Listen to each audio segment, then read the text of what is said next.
Hello and welcome to OddsCheckers Thursday Night Football Preview Show. What's going on? I am Matt O'Leary alongside Elisha Twerski. Elisha, how's it going, my friend? It's going good. I'm still trying to process whatever the heck happened with the Packers 3 days ago. I mean, it's been 3 days, and I still can't tell you like what happened to the game. I do know it aged me like 3 years at least, but I mean, I'm still trying to process it. So if I seem out of it, it's because my mind is still wrapped around like what was it, 4 missed field goals in the last 5 minutes, and yeah, absolutely brutal. But overall, it's good. Okay, good. Well, if I'm out of it, just know it's because my team laid an egg in London in front of national television. So I'm feeling it too. We'll just toss that out there. Well, not to rub it in right away, but I mean, you kind of should be used to the laying eggs part. This is true. This is absolutely true. Yeah, it's happened once or twice with the Jets. Yeah, just a time or two. So What we'll do today, we're going to get into the Thursday night matchup. We got Eagles, we got Bucks. We're going to start. We'll look at the spread and the money line first. We have some player props for you as well. So let's bring that up over here. We're looking at the odds checker site right now. Obviously, Tampa Bay is favored by 6.5. Philadelphia plus 6.5 in this one. You can get it at minus 110 odds for the Bucks, or if you're looking to back the Eagles against the spread, you can find it at plus 100 at BetMGM. Anything here catching your eye? So I would say I'm not such a huge fan of the spread. Tampa's had a lot of success. Obviously, in the games they've been favored by 6.5 in the Tom Brady era. Straight up, they're 11-0. Against the spread, it's a little more murky. They're 6-5. They're 4-6 as away favorites. So on the road, they're just 4-6 against the spread in the Brady era. So I'm not loving the spread there. I'm also not confident in taking the Eagles 6.5 because I mean the Bucks are clearly a much better team. So I think it's going to be in that like 3 to 7 point range. I don't love the spread this week.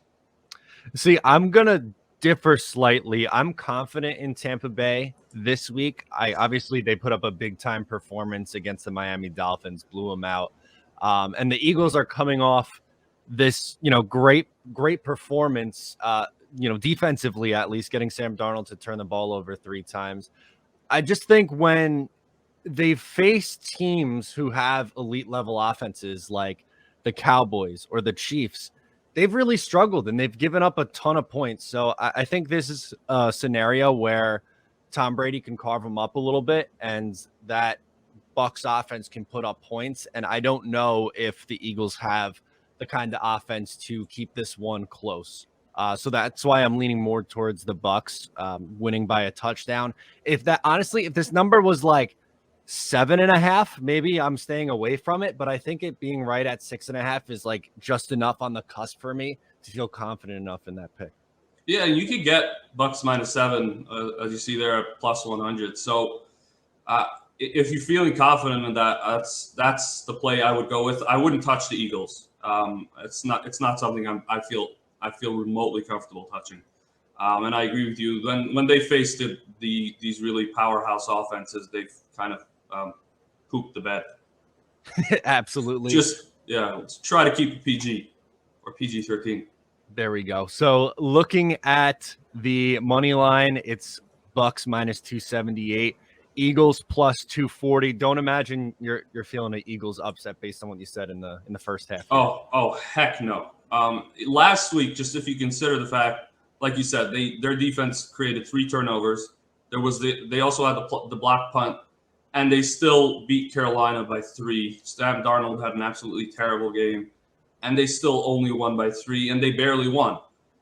It's not. I mean, this is a completely different Bucs team that they're going to face. It's a different animal. This is the reigning champs, and they look offensively, at least, they look even better than they did last year. So I do feel confident in taking the Bucs money line. Like I said, Tom Brady's 11-0 as a member of the Bucs, as a road favorite. I'm confident in this. Okay, so you would get that value best shot at Fox Bet or Resorts at minus 278 there. So if you're looking for money line value on the Buccaneers, those are your two best spots. Before we get into some of these props, I just want to take a look at the total. Point total is at 52.5. I like the over, which you can get at minus 106. I just think the Bucs defensively have left a lot to be desired. They've been great against the run, number one against the run, which is phenomenal. You'd expect that with the defensive line, but their secondary is really banged up. And while I don't think the Eagles are going to have enough to cover this spread, I think they'll be able to put up enough points for both of these teams to get over the 52.5 number here. Any feeling for you on the over under in this one? Yeah, I'm with you on that. Definitely 52.5. I was even thinking about the 55.5 at plus 138. I really love the over in this game. If you think about Philly and Tampa, currently ranked 5th and 7th respectively in neutral situation pass rate, meaning when they're not like up really big and they're not down really big, they throw a lot. That leads to points. They're also both in top 12 in pace, so they play really fast. That all adds up to a high total. The over has hit 8 of 11 times when the Bucs have been favored by over 6 points in the Brady era. So I'm confident in the over, and I think this game we could see 60 points, maybe even above. We could see this game go past 60. I think so. One of my bets that I'll be looking at is the over 55.5. Okay, there you go. Gonna get some good value there if you like that one. Let's get to some of these player props we're looking at. We'll start with anytime touchdown scorer. I know you have one there. I have one that I wanted to throw in as well. So who jumps out to you for an anytime scorer in this game? So for as far as value, you're not really going to get much with Fournette. You're not really going to get much with AB. But Kenneth Gainwell on the Eagles side. Tampa to date has allowed the most receptions, the 4th most receiving yards, and the 3rd most receiving touchdowns to running backs. Gainwell saw 8 targets against the Chiefs, and it kind of should be a similar game script to this game. I think he could see a similar workload in this one, and I could see him getting into the end zone. He's already scored twice this year. So I like him. I think he's at plus 350. I think those are great odds. That would be my go-to for anytime touchdown. Okay, I like that one. Yeah, as you said, not a ton of value on a lot of these Bucs players. I think it's just because, they have so many guys that they can throw the ball to. So I'm going to go with the running back Fournette. I know it's not great value at plus 125, but if you're looking for just plus money to get yourself somewhere, I'm pretty confident in this one. So if you want to, lay something down and, like 100 to win 125 or something like that, in that aspect, while, yeah, it's not great odds, especially when you're looking at it comparatively to where was Gainwell, 350. That's a lot nicer, but from a confidence standpoint, if I'm getting plus money on the running back against this Eagles team, I would think I'm taking that every time. Yeah, I don't mind Fournette in this game either. I mean, he's been getting the workload. He's been getting workload in the red zone. And this isn't the same Philly run defense that we've seen in past years where you literally can't run on them. This is a team you can run on. And I can't imagine they're going to be too focused on stopping the run when they're going up against Tom Brady. So Fournette at plus 125, I don't hate it. Absolutely. So I know you had another one that you were looking at too. What else you got? So Jalen Hurts, I know his passing yards at 285.5. That might seem high, but right now the Bucs they've allowed an average of, I think it was 319 passing yards per game. They've allowed the fewest rushing yards to quarterbacks and the fewest rushing yards to running backs. So teams are clearly being forced to pass against them, whether it's game script or whether it's the fact that their defensive line is just insane. They are 3rd in run defense DVOA according to Football Outsiders, but they're 18th in pass defense. So that's the way you're going to attack them. So they've allowed to date, let me list this out. They've allowed 403 passing yards to Dak Prescott, who's averaging 241.3 in his other games. They've allowed 300 to Matt Ryan, who's averaging 258 in his other games. 343 to Stafford, he's averaging 311 in his other games. 275 to Mac Jones. He's averaging 242. And even Jacoby Brissett, averaging 194 on the season, had 275 against the Bucs. Jalen Hurts is averaging 273. I don't think it's a big stretch for him to get to 285.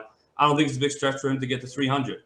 I think they're going to need to throw, and they're going to need to throw often. So that's a bet I really like. Yeah, absolutely. Especially when you consider that they're probably playing catch up in this game, and he's going to be forced to throw the ball. And it's a weakness on this Tampa Bay defense. They obviously are much better against the run than they are the pass. So I like that play a lot. So anything else on this game here on Thursday Night Football this week? So there's one more bet that I want to kind of sprinkle a little bit on, and that's Quez Watkins over 3.5 receptions. He has never caught 4 passes in a game in his career, so this will be a new career high. But it's worth noting he played 82% of snaps last week. Its previous career high was 66%. He's got 10 targets over his last 2 games, and his snap share has coincided with Ward and Rager dropping. They both dropped in the last week. They saw their lowest shares of the season. The Bucs have allowed the most receptions to wide receivers.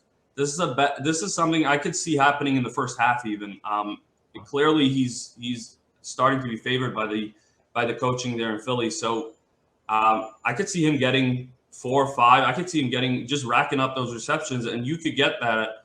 I believe it was if you go the over 3.5, not the 2.5. Yeah, if you scroll down there a bit.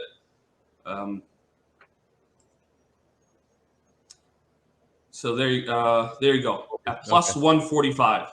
I mean, those are great odds, and I really think he could hit this easily. So that's a bet. I'm gonna try to sprinkle on a little bit, and that's something I'm feeling pretty confident about. Okay, there you go. A lot you can look at, and for more info, as always, make sure to check out oddschecker.com for all your sports wagering needs so that you get the best value. That's going to do it for us. Make sure to tune in next time. I'm Matt O'Leary. He's Elisha Twerski. Thanks again.